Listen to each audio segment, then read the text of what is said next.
Добрый день, уважаемые друзья, все, кто нас слушает и видит. Впервые в нашей истории Абхазии так явно и подчеркнуто выделяют кандидата от власти. От власти, которая своими антинародными инициативами довела страну до политического кризиса. Данный кандидат в соответствии с законами Республики Абхазия на период предвыборной кампании лишается всех полномочий и перестает быть лицом, который имеет право вести переговоры от имени государства и народа Абхазии.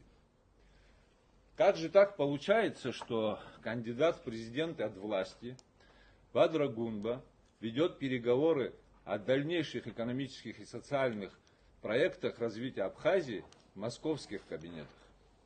Согласно Конституции Республики Абхазия, представлять государство и народ имеет право только законно избранный президент.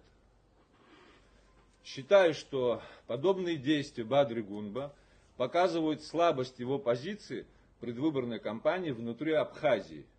Дефицит доверия абхазского народа кандидат от власти и его команда пытаются компенсировать поддержкой извне.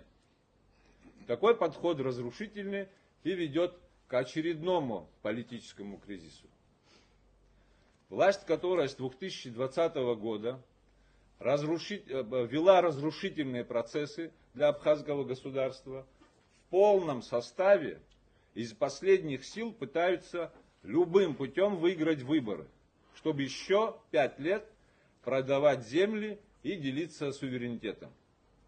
Абхазский народ не допустит возврату к прошлому, а изберет дорогу к строительству абхазского государства, где народ является хозяином страны.